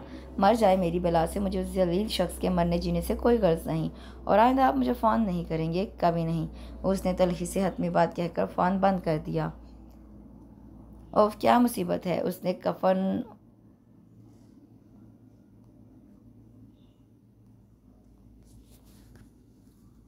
उफ़ो, क्या मुसीबत है? उसने कुशन उठाकर दीवार पर दे मारा। बमुश्किल वो इस वाक़े को बुलाने में कामयाब हुई थी। अब फिर बहराम खां ने नया शोशा छोड़ दिया था। वो उस शख्स की ज़िंदगी की भीख मांग रहा था जिसने उसकी ज़िंदगी को ख़तरनाक मोड़ से दो चार किया था। उसे शहराम खां से सख्त नफ़रत थी। वो उसकी शक्ल देखना तो कजा, नाम सुनना भी गवारा नहीं करती थी। और बहराम खां क्या समझकर उसने मुझसे ये बात की? मेरी एक दफ़ा की नरमी से न जाने वो क्या समझ बैठा। पता नहीं कैसे वो उस लम्हे उन आंखों की इल्तिजा न ठुकरा सकी, मगर अब ये दोबारा नहीं होगा। उसने गुस्से से दांत पींचकर ज़ोर से कहा। खासी देर से फ़ोन की बेल मुसलसल हो रही थी और वो करीब होने के बावजूद उठा नहीं रही थी। जब से बहराम खां का फ़ोन आने लगा था उसने फ़ोन रिसीव करना छोड़ दिया था। बहुत दफ़ा मामा या भाइयों में से कोई फ़ोन उठाता तो फ़ोन कट जाता और वह चोर सी बन जाती। अरे चंदा, करीब बैठी हो, फ़ोन तो अटेंड करो। क्या कर रही हो तुम? मामा ने खासी हैरानी से उसे यूं बहरों की तरह बैठे देखकर कहा। मामा, मैं काम कर रही हूँ, आप प्लीज़ देख लें। उसने खुद को बहुत मसरूफ़ ज़ाहिर किया। हेलो, हाँ पश्मीना, क्या हाल है? हाँ है, 1 मिनट। वो उनके करीब पहले ही पहुँच गई। चंदा, पश्मीना का फ़ोन है। मामा ने उसे रिसीवर थमा दिया। हेलो, उसने खुशमिजाजी से कहा। हेलो, इतनी देर से बेल बजा रही थी, किधर गायब थी? करीब ही थी। अच्छा, तो क्या बहराम खां के डर से फ़ोन भी रिसीव करना छोड़ दिया? उसे तमाम बातों का इल्म था, इसीलिए छेड़ने लगी। हाँ, उसने भी सच्चाई से एतराफ़ किया। दोबारा भी आया था क्या? नहीं, उस दिन के बाद नहीं आया। तो फिर फ़िक्रमंद क्यों हो? मत डरो, वो मायूस हो गया होगा। वैसे शिज़ा, अगर तुम अपने फ़ैसले पर नज़र षानी करो तो बिल्कुल नहीं, प्लीज़ तुम दोबारा ये बात मत कहना। मैं हरगिज़ इस टॉपिक को पसंद नहीं करती। उसने उसकी बात सुन काट कर सख्ती से मना कर दिया, तो वो भी दोबारा उससे कुछ कह ना सकी। कुछ देर अपनी बातें करने के बाद फ़ोन बंद कर दिया। आज वो बहुत दिनों के बाद अपनी दोस्त रबिया के साथ अपनी पसंदीदा जगह शॉपिंग प्लाजे में आई थी। वो दोनों ज़्यादातर यहीं से ही शॉपिंग करती थी और कॉर्नर वाली आइसक्रीम पार्लर से मज़ेदार आइसक्रीम वापसी पर ज़रूर खाती थी। वो हैंगर पर खूबसूरत रेडीमेड लटके मलबूसात का जायज़ा ले रही थी जब अचानक उसकी निगाह अपने दाएं तरफ पड़ी और वो बहराम खां को इतना करीब और अचानक देखकर साकत रह गई। शिज़ा बहन, मुझे आपसे ज़रूरी बात करनी है, प्लीज़ मेरे साथ आएँ। उसने उसकी बात पर ध्यान ही नहीं दिया। वो घबराकर चारों तरफ देख रही थी। मुबादा किसी ने उसे देख तो नहीं लिया? रबिया उससे फासले पर जूतों की मैचिंग में लगी हुई थी। शिज़ा, बहराम ने उसे यूं लाताल्लुक़ देकर दोबारा मतवज्जा किया। बहराम खां, आप यहाँ से चले जाएं, ऐसा ना हो मैं कुछ गलत कह दूँ। मैं बाजार में तमाशा नहीं लगवाना चाहती। उसने उसकी तरफ देखे बगैर कहा और तेज़ी से रबिया के करीब चली आई, मगर बहराम उसे इतनी आसानी से कैसे जाने देता? इतनी मुश्किल और मुसलसल निगरानी के बाद तो वो अकेली नज़र आई थी। कैसे बात करने का नादिर मौका खो देता? शेज़ा, मुझे आपसे ज़रूरी बात करनी थी, प्लीज़ चंद मिनट सुन ले। उसने घबराकर रबिया को देखा जो मुस्कुराते हुए मैनी खेजी से दोनों को देख रही थी। मेरे साहब, चंद मिनट हमें बात करने का मौका दें बस, उसने रबिया से कहा तो वो मुस्कुराते हुए श्योर कहती दूसरी तरफ पलट गई। शेज़ा ने घूर कर बहराम खां को देखा। माफ़ करना बहन, जब तक तुम मेरी बात नहीं सुनोगी मैं यहाँ से नहीं जाऊँगा। सिर्फ चंद मिनट ठंडे दिलो दिमाग से मेरी बात सुन लो, फिर चाहे जो मर्ज़ी करना, उसने ज़िद्दी और हठीली लहजे में कहा। तो वो महज उसे देख कर रह गई। चंद सानिया कुछ सोचकर उसने उसके साथ कदम बढ़ा दिए। कॉर्नर टेबल पर वो बैठते ही शुरू हो गया। शिज़ा बहन, शहराम बहुत बीमार है, बहुत शर्मिंदा है अपने फेल पर। वो आपसे माफ़ी मांगने पर तैयार है, प्लीज़ उसे माफ़ कर दें। उसके मुल्तजी लहजे पर उसने बगौर उसे देखा और तंजिया पूछा, बहराम, आप मुझे बहन भी कहते हैं और बहनों के मुकद्दस रिश्ते को पहचानते भी नहीं। ये रिश्ता आपने अपनी गर्ज के लिए पैदा किया है। नहीं, हरगिज़ नहीं, मेरी कोई सगी बहन नहीं है, मगर मैं वही दर्जा देता हूँ जो सगी बहन का होता है। अगर आप शहराम की वजह से ये कह रही हैं तो इस रिश्ते को बिल्कुल अलग रखकर आपसे इंसानियत के नाते अपने भाई की ज़िंदगी की भीख चाहता हूँ। मैं किसी को ज़िंदगी देने वाली कौन हूँ? ज़िंदगी और मौत तो खुदा के हाथ में है, उसने झुंझलाकर कहा। बेशक ज़िंदगी मौत खुदा के हाथ में है, मगर बाज़ औक़ात ये फैसले इंसानों के हाथों में भी आ जाते हैं। मुझे अपनी परवाह नहीं, मुझसे बाबा जान का दुख देखा नहीं जाता। वो अपने वादे की पासदारी के लिए दिन रात की नींदें हराम किए बैठे हैं। उन्होंने आपसे कहा था ना कि मैं शहराम को इस जुर्म की सज़ा ज़रूर सुनाऊंगा। आप वो जब तक आपको अपनी बात सच करके नहीं दिखाएंगे उन्हें चैन नहीं आएगा। बीबी जान अलग दिन रात शहराम के लिए रोती हैं। वो बीबी जान का लाडला बेटा है। जब से बाबा जान के फैसले का इल्म हुआ है हमारे घर में सफ़े मातम बिछी हुई है। कहते हुए उसकी आंखों में आंसू आ गए। उसने बेचैनी से पहलू बदला, मगर फिर खामोशी रही। शिजा, आप बाबा जान को सिर्फ एक बार कह दें कि आपने शहराम को माफ़ कर दिया है। उसे अब वो कोई सज़ा ना दें तो तभी बाबा जान उसकी जान बख्शी कर सकते हैं। कितना बड़ा मुतालबा था उसका। माफ़ करना इतना आसान है क्या? और ऐसे शख्स को जिसके नज़दीक इज़्ज़त और नामूस की रत्ती भर बराबर अहमियत ना हो, जो अपने इंतकाम के लिए एक लड़की को ज़िल्लत की ज़िंदगी गुजारने पर मजबूर कर दे, उसकी इज़्ज़त और नामूस को तार तार करके अपने जुनून की प्यास बुझाने वाला काबिल माफ़ी है? बोलें, बताएं। वो जोश से कहते कहते चीख उठी। बहराम का सर नदामत से झुका हुआ था। दोनों हाथों को मजबूती से जकड़े वो बिल्कुल खामोश बैठा था। उसके पास इन जहरीली मगर हकीकत से करीब तरीन बातों का कोई जवाब ना था। मगर वो शहराम की हालत से भी बखूबी आगाह था, जो दिन रात एक कब में गुजार रहा था। वो अपने जज्बाती जोशीले इकदाम पर ख़ुद से भी बहुत शर्मिंदा था। ख़ुद को अजियत दे रहा था। बहराम ने बड़ी मुश्किल से उसे रोक रखा था, वरना वो बाबा जान की सज़ा भुगतने को तैयार था। बकौल उसके वो शर्मिंदगी से मर जाना बेहतर समझता है। उसने बहराम को तमाम कहानी सुना दी थी और वो समझता था कि उसको इस इक़दाम पर उकसाने वाली खुद शिजा थी, जिसने उसकी तस्लील में कोई कसर नहीं छोड़ी थी। शिजा, आपकी बातों के जवाब में अगर शहराम की सफाई में कुछ कहूँगा तो आप मुझ पे शक करेंगी। कहने को तो बहुत कुछ है, मगर मैं सिर्फ इतना कहूँगा कि शहराम का भाई होने की वजह से मैं अपने छोटे भाई की ज़िंदगी बचाने के लिए बिल्कुल खुफिया और ज़ाती हैसियत से आपसे मिल रहा हूँ। इस मुलाकात का इल्म ना बाबा जान को है और ना शहराम को। वो बाबा की तफवीज़ करदा सज़ा भुगतने को तैयार है। वो बहुत अजियत में है, बहुत शर्मिंदा। अगर आप उसकी इतनी तजलील ना करती तो शायद वो ऐसा कदम मर कर भी ना उठाता। वो गुस्से का तेज़ है, जोशीला है, मगर बाबा जान का खून इतनी नीच हरकत कभी नहीं कर सकता, और यही शर्मिंदगी उसे पल पल जिंदा मार रही है। अगर आप समझती हैं कि ऐसा शख्स जो गलती पर शर्मिंदा हो और उसका एहसास भी रखता हो, उसे माफ़ करना बुरी बात है, तो मैं आपको कुछ नहीं कहूँगा। आपकी मर्ज़ी में आज आखिरी बार आपसे बात करने आया हूँ। शायद कल का दिन हमारे लिए बहुत मनहूस हो। अज़ियत का सूरज लेकर आए। शहराम आज बाबा से मिलने जा रहा है और मैं अब उसे रोकूंगा नहीं। बहराम के लहजे में इतनी मायूसी, इतनी आज़र्दगी और तड़प थी कि उसके दिल को भी जैसे किसी ने मुट्ठी में जकड़ लिया था। बहराम की सूरत देखकर तो उसके अंदर भी हलचल मच गई थी। वो बमुश्किल खुद को कंट्रोल किए हुए था। मामला उसके भाई की ज़िंदगी का था। अगर बाबा जान उसकी जान बख्शी कर भी देते तो वो शायद सारी उम्र के लिए माजूर बना दिया जाता कि बाबा जान तो बुराई की राह पर उठने वाले कदम ही काट दिया करते थे, और इतना खूबसूरत कड़ियल बहादुर जवान इस ज़िल्लत और अपाहजपन को कभी बर्दाश्त ना कर सकता। वो तो पहले ही बेमौत मारा गया था। आप जा रहे हैं? शिजा ने बहराम को किसी हारे हुए जवारी की तरह उठता देखकर पूछा। हाँ, बैठकर भी तो कुछ हासिल नहीं। बहन, हो सके तो मुझे माफ़ कर दे। शायद मैं भाई की मोहब्बत में खुद गर्ज हो गया था। खुदा हाफिज़। वो चला गया और उसे सोचो के तपते सहरा में नंगे पाँव झुलसने के लिए छोड़ गया था। बाजार से वापसी से लेकर अब रात के 12 बजे तक वो एक लम्हा के लिए भी खुद को इन तकलीफदेह सोचों से आज़ाद नहीं कर पाई थी। बार बार बहराम खां के कहे जुमले कानों में गूंजते, उसकी इल्तिजाएं, दुख भरी फरियाद उसका दिल मसल रही थी। वो बेचैन थी। फैसला करने में उसका दिमाग दिल का हरीफ था। वो किसकी मानती? दिल बराबर उसे सरजश कर रहा था। शहराम के हक में फ़ैसला ना करने और दिमाग उसे उसकी गलती, उसका जुर्म याद दिला रहा था। माफ़ करना सज़ा देने से बहुत बेहतर अमल है। अल्लाह ताला ने भी अपने बंदों की गलतियाँ माफ़ करने वाला है।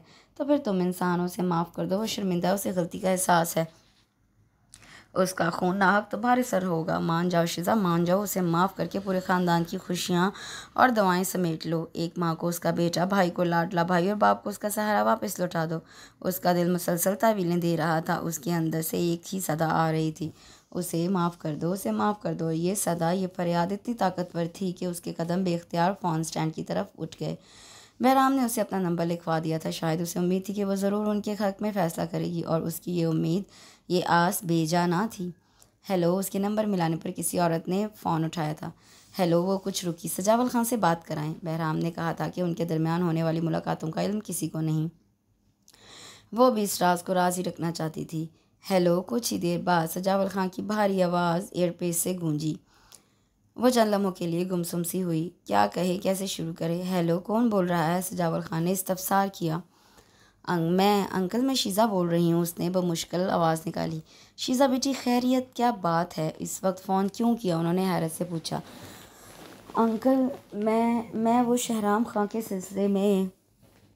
फ़िक्र मत करो बेटी, हम पठान ज़बान देकर मुकरते नहीं। हम अपने वादे और रसूलों पर अपनी औलाद को कुर्बान करने में ज़रा भी नहीं डगमगाते। शहराम वापस आ गया है और सुबह मैं उसे उसकी जुर्म की सज़ा।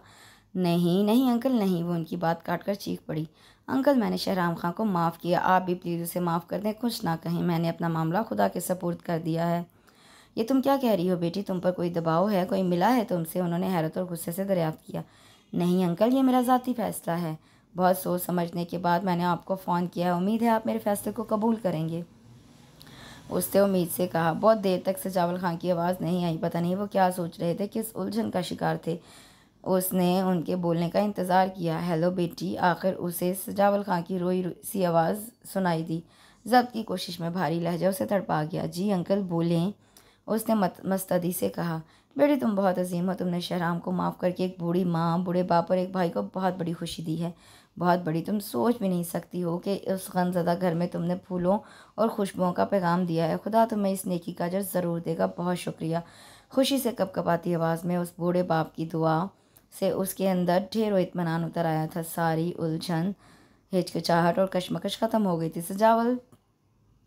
सजावल खान कबीले का सरदार था, अपने असूलों का पक्का, बात को सच करके दिखाने वाला। मगर उन सब के बावजूद वो एक बाप था, एक बूढ़ा बाप, जो अपने जवान और कड़ियल बेटे को खुद अपने हाथों से सज़ा देकर शायद दोबारा भी कभी गर्दन अकड़ा कर ना चल सकता, जिसकी कमर सीधी ना हो सकती। उसके एक फ़ैसले से कितने लोग खुश हुए थे। ये इत्मीनान उसे अपनी बेइज्जती और शर्मिंदगी के मुकाबले में बहुत ज़्यादा लगा था। पश्मीना कहती थी, लड़कियों को बहुत सोच समझकर हौसले से हर किस्म की सूरत हाल का सामना करना चाहिए। उन्हें दूसरे लोगों की खुशियों का भी ख्याल करना चाहिए। यही चीज़ उन्हें आने वाली ज़िंदगी में बहुत मदद देती है। वैसे भी जो फ़ैसले दूसरों की खुशियों को मुकद्दम रख कर किए जाते हैं, वो बहुत सही और इत्मीनान बख्श होते हैं। शीज़ा के इस फैसले के पस पर्दा उसका खासा हाथ था। वो उसे बहुत समझाती थी, शहराम खां को माफ़ करने की तरगीब देती थी। अब बिलाखिर वो उसमें कामयाब भी हो गई थी। उसने उसका फ़ैसला सुनकर खुशी से उसे गले लगा लिया। वेल डन शीज़ा, बहुत अच्छा किया। मुझे उम्मीद है तुम कभी अपने फ़ैसले पर नहीं पछताओगी। और वो उसकी बात सुनकर हौले से हंस दी। उस दिन वो दोपहर को रसाला लेकर लाउंज में बैठी मुताला करी थी जब बहराम खां का फ़ोन आया।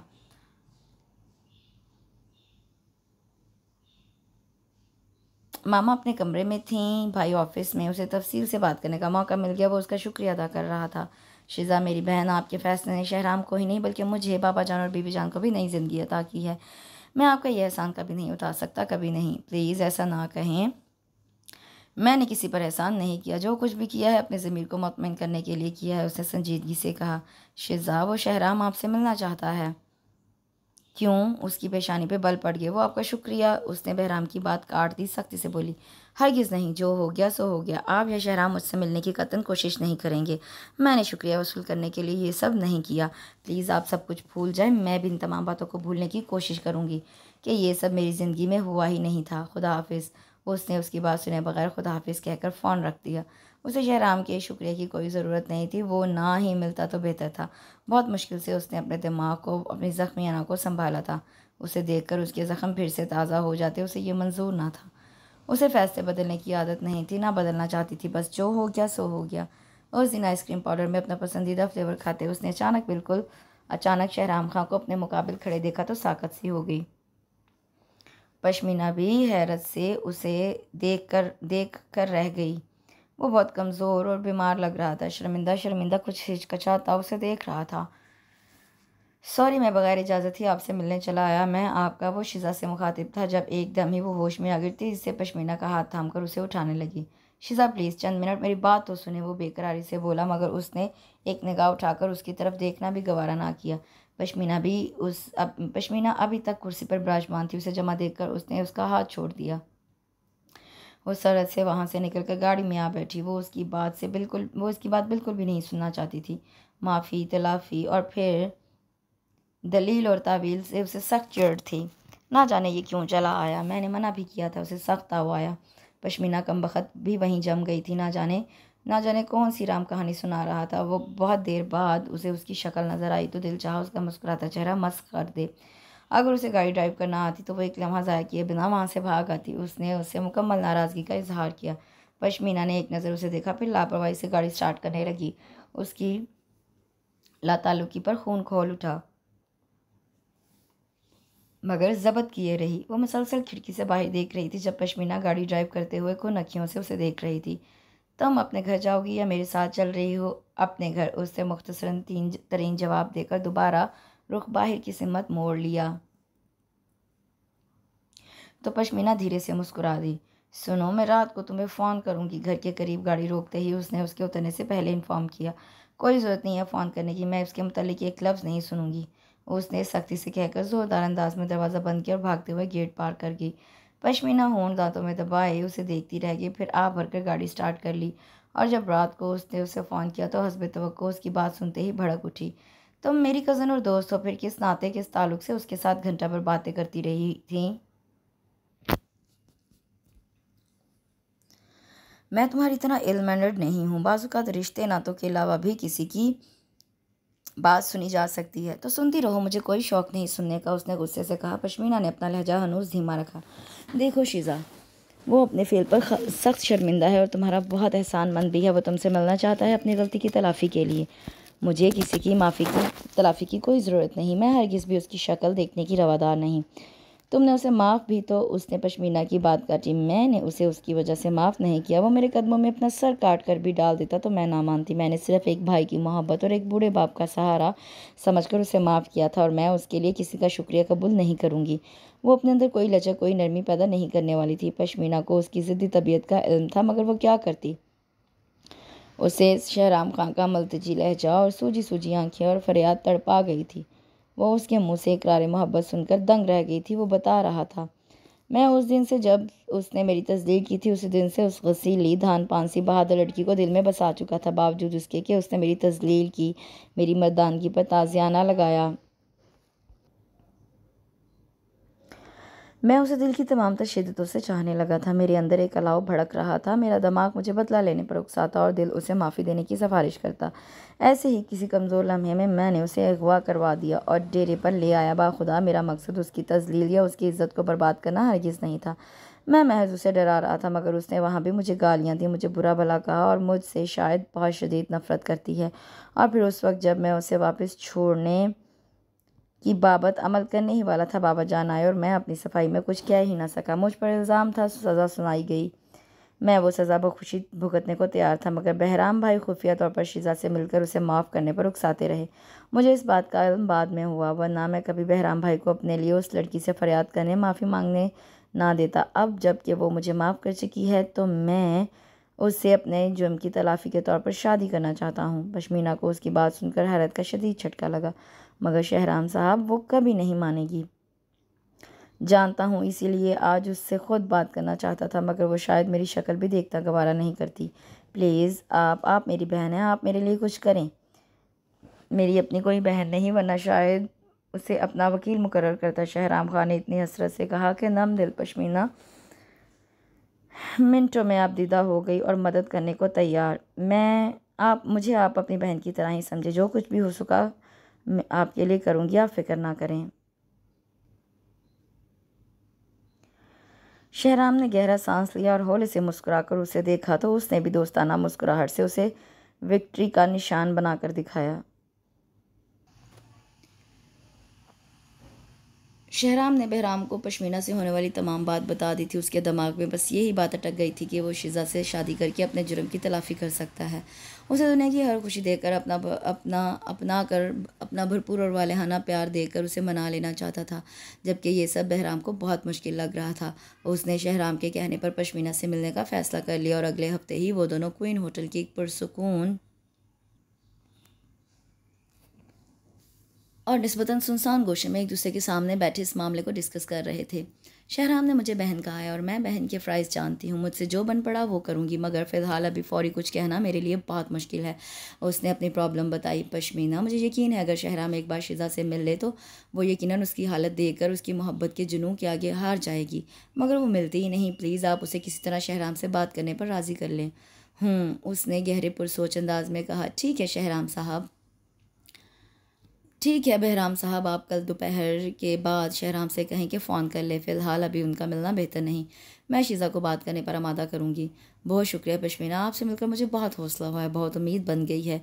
उसने मुस्कुराते हुए खलूस से कहा तो पश्मीना भी हंस दी। बहराम खान ने मुस्कुराते हुए पश्मीना पर गहरी नज़र डाली। वो खूबसूरत, सुर्ख सफ़ेद, बेहद मासूम, नरम दिल और हसास सी लड़की बहराम खां को बहुत अच्छी लगी थी। उसकी बातें, उसका हमदर्द और पुरखलूस लहजा उसके दिल में उतर गया था। वो जितनी देर उससे बातें करता रहा, अपनायत का शदीद एहसास महसूस होता रहा। लगता ही नहीं था वो पहली बार मिले हैं। कुछ यही कैफियत उसकी भी थी। बहराम खां बेहद खूबसूरत, मजबूत और भारी गंभीर आवाज़ में बातें करता उसे खासा डिस्टर्ब करता रहा था, मगर उसने खुद को वहाँ कंट्रोल किए रखा। अब घर आकर भी उसका लहजा, उसकी बातें और सबसे बढ़कर उसकी गहरी शरबती आंखें, वो जब भी उसकी तरफ देखती उन आंखों की चमक उसे बेख्तियार नज़रें झुकाने पर मजबूर कर देती थी। वो उसे खासी डिस्टर्ब कर रही थी। पहली नज़र के प्यार के बारे में उससे बहुत दफ़ा रसालों किताबों में पढ़ा था, सुना था, मगर आज उसे महसूस हुआ था कि वो सब कुछ जो लिखा हुआ उसने पढ़ा, वो उस सनसनीखेज़ खूबसूरत मदहोश कर देने वाली कैफियत के मुकाबले में कुछ भी ना था। मोहब्बत को हज़ार मायने पहना दिए जाएं, तब भी वो ख़ास कैफियत जो मोहब्बत करने वाले पर पहली बार आश्कार होती है, बयान नहीं की जा सकती। फ़ोन की बेल से दोनों बुरी तरह अपने अपने ख्यालों से चौंक गईं। पश्मीना ने घबरा कर उसे देखा जो दांत भिजे फ़ोन को घूर रही थी। शेज़ा, फ़ोन उठाओ और प्लीज़ ज़रा आराम से बात करना। मुसलसल बेल से घबरा कर उसने उसे टोका दिया।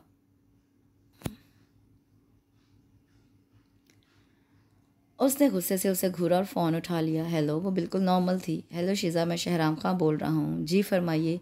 शीज़ा प्लीज़ आप मेरी बात एक बार गौर से सुन लें। उसने उसकी बात काटी। मैं सुन रही हूँ, जो कुछ कहना है आज क्या ही डालें, फिर मैं आपको जवाब दूंगी। फ़िलहाल आप सुनाएं। और उसने नहायत बेगानगी और सद महरी से जवाब दिया। मुझे सिर्फ इतना कहना है अभी कि मैं अपने जुर्म की तलाफ़ी करना चाहता हूँ। मुझे यकीन है मेरी मोहब्बत, मेरा प्यार, मेरा जुनून एक दिन आपको ज़रूर मेरी तरफ मतवजा करेगा। मैं आपको प्रपोज़ करना चाहता हूँ। क्या क्या तहम्मुल से सुनते सुनते वो एकदम गुस्से और हैरत से चीख पड़ी। उसके इस तरह चीखने से पश्मीना भी घबरा कर खड़ी हो गई। पता नहीं शहराम ने क्या कह दिया था। जो बात सबसे आखिर में कहनी थी वो पागल सबसे पहले कह बैठा था। सुनो शहराम अली ख़ान, तुम्हारी इस बात का मेरे पास सिर्फ यही जवाब है कि मैं तुमसे नफ़रत नफ़रत करती हूँ और करती रहूँगी। अगर कोई गलत फहमी तुम्हारे दिल में है तो उसे निकाल फेंको। उसने इंतहाई जहरखंद और तल्ख लहजे में कहते हुए नफरत से फ़ोन बंद कर दिया और सर दोनों हाथों में थाम कर कुर्सी पर गिर गई। पश्मीना गुस्से को जब्त करती अपनी सांसों को बमुश्किल एतदाल पर लाई थी। उसके समझाने और तमाम तर नसीहतों का यह असर हुआ था कि वो अपनी नफ़रत का बरमला इजहार शहराम खां से कर चुकी थी। वो टूटा हुआ, शिकस्त खुर्दा, वो ज़ख्मी दिल लिए हुए था। उसे शीज़ा की बातों ने न जाने कितना हर्ट किया होगा।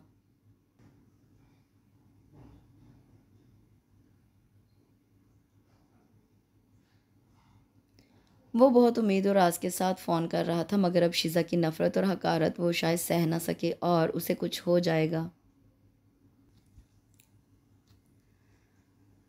पश्मीना को उसकी बहुत ज़्यादा फ़िक्र थी। उसका दिल चाहा भागकर शहराम के पास पहुंच जाए और उसे इस अज़ियत और तकलीफ़ दे वक्त में समेट ले। उसका अपना दिल रेज़ा रेज़ा हो रहा था। शदीद दुख के एहसास से उसकी आंखें पानियों से लबरेज हो गईं। वो बिल्कुल चुप थी, खामोश, सोच के गहरे समंदर में गर्क। ये शख्स न जाने क्यों मेरी ज़िंदगी में दुख बढ़ाने चला आता है। मुझे अजियत देने का और मुझसे बदला लेने का ये घटिया तरीका निकाला है उसने। पश्मीना को अपनी झूठी कहानी से ऐसा राम किया कि वो मुझसे भी बदजन हो रही है। उसे क्या खबर, वो नर्म दिल हर एक की तकलीफ़ पर तड़प उठती थी और पल भर में मदद करने पर आमादा हो जाती है। उसकी उसी कमज़ोरी का शहराम खां ने फ़ायदा उठाया होगा। मैं तुम्हें छोड़ूंगी नहीं शहराम, उसने ज़ेर लब दांत पीसते हुए कहा। पश्मीना नाराज़ हो उसकी मासूमियत पर उसका दिल चाहा एक थप्पड़ जड़ दे, मगर खामोश रही। पश्मीना प्लीज़ मुझे बताओ, ये शहराम खां क्यों मेरी ज़िंदगी को अजीरन बना रहा है? क्यों मुझसे वाबस्ता हर खुशी छीन लेना चाहता है? क्यों उसने बेचारगी से पूछा तो वह चौंक कर उसका मुंह देखने लगी। अजीब लड़की थी, उल्टी खोपड़ी, अपनी हर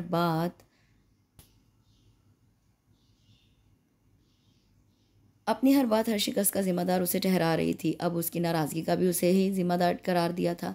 और उसका जी चाहा उसे बुरी तरह पीट डाले और झंझोड़ झंझोड़ कर उसकी बेगुनाही का यकीन दिलाए, मगर शायद वो उस तरह भी ना माने। अब कोई बड़ा हादसा या वाक़या ही शहराम खां की तरफ से दिल साफ कर सकता था।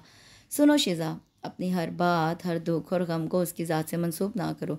ये तुम्हारी बहुत बड़ी गलतफहमी है और जहाँ तक मेरा ताल्लुक़ है तुम्हें मैं सिर्फ समझा ही सकती हूँ, सो समझा दिया। मेरा तुम्हारे ऊपर कोई ज़ोर नहीं, ना मैं अपनी बात मनवा सकती हूँ, क्योंकि मुझे अपनी औकात का अच्छी तरह इल्म है। मुझे तुमसे कोई गिला नहीं। जब तुम्हारी आंखों से बंदी शक और नफरत की पट्टी उतरेगी तो तुम खुद सब समझ जाओगी। तब किसी को इल्ज़ाम देने की बजाय खुद अपना मुहासिबा करना, यकीनन उस सारे वाक़ये में तुम्हारा भी हाथ है। वह नहायत संजीदगी से उसे समझाकर बाहर निकल गई। शिजा ने उसे रोका नहीं। उसकी बातें, उसका अंदाज, उसका मायूस दुखी लहजा उसने आज पहली बार सुना था। उसका दिल तड़प गया। क्या ताना दे गई थी वो। उसका दिल चाहा चीख चीख कर रोए। मामा बैंक गई हुई थी, इसलिए उसे दिल का गुबार निकालने का मौका मिल गया। पश्मीना अगले दिन भी ना गई। वो ज़्यादा से ज़्यादा वक्त उसे सोचने के लिए देना चाहती थी। अब फैसला करने में देर शहराम खां के लिए कतन सूदमंद ना थी। वो अस्पताल के बिस्तर पर बेहोश ज़िंदगी और मौत की जंग लड़ रहा था। उसे शदीद जहनी सदमा पहुंचा था। बहराम खां ने फ़ोन करके उसे बताया तो उसका दिल जैसे मुट्ठी में जकड़ गया। वो कितना दुखी, कितना आज़र्दा था। अजियत से चूर लहजे में कह रहा था, पश्मीना जी, अपनी दोस्त को कहें मैंने जिस शख्स को ज़िंदगी की भीख दिलवाई थी वो आज उसी की वजह से दोबारा ज़िंदगी हार रहा है। अगर यही कुछ होना था तो उसका एहसान लेने की क्या ज़रूरत थी। उस रोज़ रोज़ की अजियतनाक मौत से तो बेहतर था एक ही बार मर जाता। कम अज़ कम बाबा जान के आगे सुरखरू तो उठता। पश्मीना कहीं अपनी अब पश्मीना कहें अपनी दोस्त को वो मर रहा है, आकर अपनी बेइज्जती का बदला देख लें। हम तो उम्र भर तड़पेंगे ही, शायद उससे सुकून आ जाए।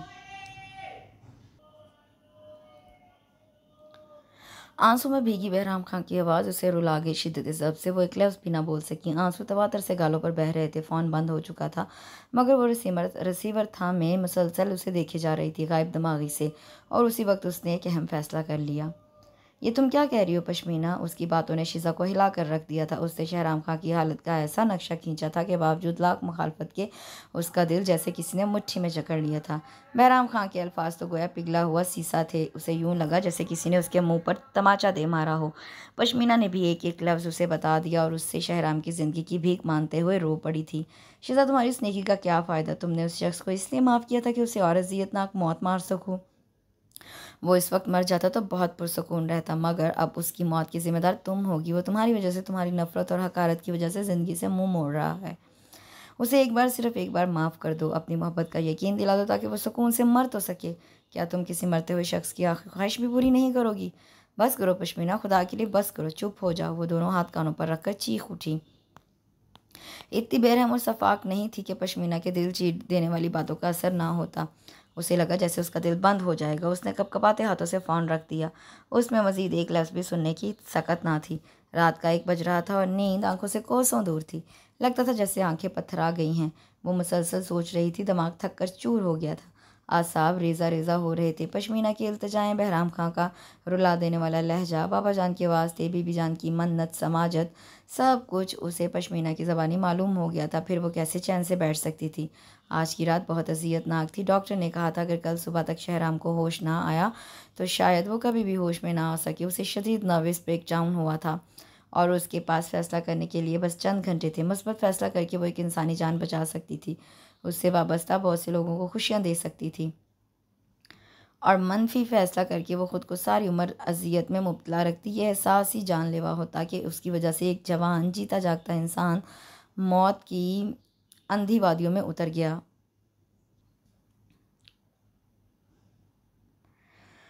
वो और पश्मीना जब इकट्ठी सुबह सवेरे हॉस्पिटल के प्राइवेट रूम में दाखिल हुई तो बहराम खां उन्हें देखकर बुरी तरह चौंक उठा। शेजा, आप खुशी के मारे उसकी आवाज़ ही नहीं निकल सकी। उसने एक नज़र बेहोश पड़े भाई को देखा और फिर पश्मीना को।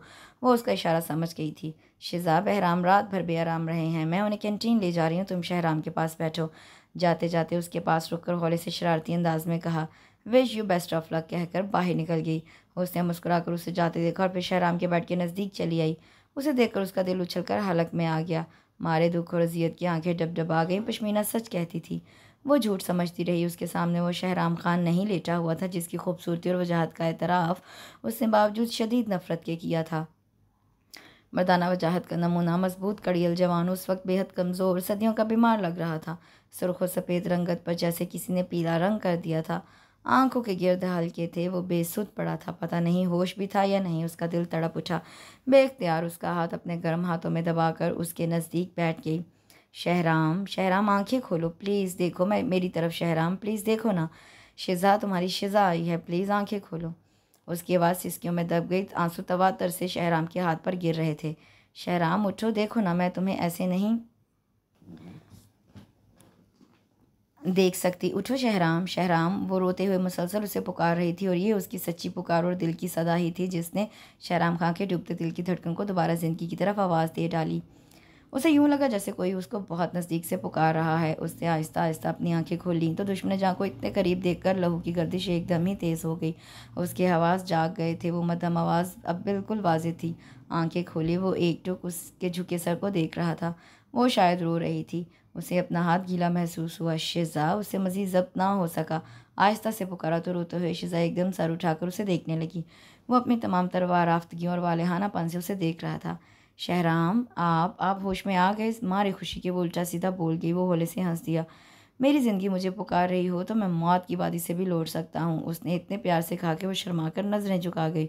शिज़ा, प्लीज़ मुझे माफ़ कर दो, मैं तुम्हारा गुनाहगार हूँ, मुझे अब छोड़कर मत जाना प्लीज़। उसने बेताबी से उसका हाथ थाम लिया। शहराम, ऐसा मत कहें, मैं आपको छोड़कर जाना चाहता, मुझे आपको छोड़कर जाना होता तो यहाँ खुद कभी ना आती। उसने सच्चाई से एतराफ़ किया। शहराम मुजस्समे आँख बना उसे एकटुक देख रहा था। वो अपनी सदियों की प्यास बुझाना चाहता था। उसे अब तक यकीन नहीं आ रहा था। बेसाख्ता पूछ बैठा, शिज़ा, कहीं मैं ख्वाब तो नहीं देख रहा हूँ? मुझे यकीन नहीं आ रहा कि तुम मेरे पास मेरे करीब बैठी हो। वो एकदम हंस पड़ी। ख्वाब से जगाने की बड़ी ज़बरदस्त तरकीब है मेरे पास, कहें तो यकीन दिलाऊं? उसने शरारत से हाथ दिखाया तो शहराम कहका लगाकर उसका उठा हाथ थाम लिया। वो बुरी तरह ब्लश हो गई। अहम अहम। बहराम और पश्मीना एकदम से अंदर की सूरत हाल देखकर ना सिर्फ छटक गए बल्कि खांस कर अपनी मौजूदगी का एहसास भी दिलाया। उसने तेज़ी से अपना हाथ उसके हाथ से छुड़ा लिया और शहराम जिंदा दिली से हंस पड़ा। बहराम ने भाई को यूं खुश और मुतमईन देखकर प्यार से चूम लिया। उसे इतना खुश और मुतमईन देखकर पश्मीना भी हैरान थी। इतनी जल्दी इतना बीमार शख्स कैसे ठीक हो गया? अच्छा, तो ये सारा ड्रामा इन मोहतरमा के लिए रचाया गया था। उनके आते ही सब अच्छा हो गया और हमारी जान खामखा फ़िक्र से निकाल दी। बड़े अफराडी हो तुम भाई, उसने मसनूई खफगी से कहा और शिज़ा को मैनीखेज़ नज़रों से घूरने लगी। ये ड्रामा तो मैंने आप लोगों के लिए रचाया था। अगर मैं बीमार ना होता तो आप कैसे इकट्ठे मिल बैठते? उसने होंठ का कोना दांतों तले दबाते हुए मुस्कुराकर भाई को देखा। क्या क्या, यानी हमारी बिल्ली और हमें ही म्याऊं? वाह भाई वाह, खूब सिला दे रहे हो हमारी खिदमत का। बहराम ने मसनूई गुस्से से कहा जबकि शिज़ा हैरत से पश्मीना के चेहरे पर धनक रंगों का हसीन रक्स देख रही थी। वो बहराम खां की मोहब्बत के सारे रंग आंखों में बसाए खड़ी थी। अच्छा, अब समझी, ये सारी प्लानिंग, इतनी बेकरारी अपनी राह साफ करने के लिए थी और मैं तुम्हारी चालाकी समझ ही ना सकी। शिज़ा ने भी आंखें निकालते हुए पश्मीना को पकड़ लिया। अरे अरे भाई, मुझे बचाओ बहराम, ये दोनों कितने चालाक हैं। कितनी सफाई से बात का रुख हमारी तरफ मोड़ दिया, हालांकि कुछ देर पहले होश भी नहीं था। पश्मीना ने मुस्कुराते हुए शहराम को घूरा तो वो भी हंस पड़ा। पल भर में ही मौसम ने ऐसा रंग बदला था, हर तरफ बहारों की धनक और खुशबू का रेला सा आ गया था। बहराम ने तशक्कुर से शिज़ा को देखा। उसकी बदौलत ही तो आज खुशियों और मोहब्बतों की ये हकीकी रंग देखने को मिले थे। बाबा जान और बीबी जान दोनों मसल्ले से उठकर अंदर आए तो अंदर का मंजर देखकर ठठक गए। वो चारों बहुत खुश थे और हंस रहे थे। बहराम खान बीबी जान का हाथ थामकर उन्हें शहराम के करीब ले आया तो उन्होंने मोहब्बत से उसकी पेशानी चूम ली। खुशी के आंसू उनकी आंखों में झिलमिला रहे थे। बाबा जान ने बेसाख्ता उसे गले लगा लिया और सजदा शुक्र अदा करने के लिए वहीं सजदा रेज हो गए। शेजा उनकी मोहब्बतों को देखकर आबदीदा हो गई थी। बीबी जान से आज वो पहली बार मिल रही थी। उन्होंने प्यार से उसका माथा चूमकर गले लगा लिया तो ठेरो इत्मीनान उसके अंदर उतर आया। वो सब उसके शुक्रगुजार थे, एहसानमंद थे और वो सोच रही थी कि पश्मीना ने सच कहा था, जो फैसले दूसरों की खुशियों को मुकद्दम रख कर किए जाएं वो कभी दुख का बाइस नहीं बनते। उसके एक फैसले से इतने सारे लोग कितने खुश थे और वो खुद उसने शहराम को देखा जो अपनी तमाम तर शिद्दत और चाहतों से उसे ही देख रहा था। नज़रों के उस तसादम पर उसने शर्मा कर नज़रें झुका लीं तो शहराम के साथ साथ वो भी सब मुस्कुरा दिए। इसके साथ ही यहाँ इस खूबसूरत से नावल का इख्तिताम होता है। मुझे यकीन है कि आपको बाकी नावल्स की तरह ये नावल भी बहुत पसंद आया होगा। कल तक के लिए मुझे इजाज़त दीजिए। कल एक नए नावल के साथ हाजिर होंगे। उसके साथ ही मेरे चैनल को लाइक शेयर सब्सक्राइब ज़रूर करें। अपनी दुआ में याद रखें। अल्लाह हाफ़िज़।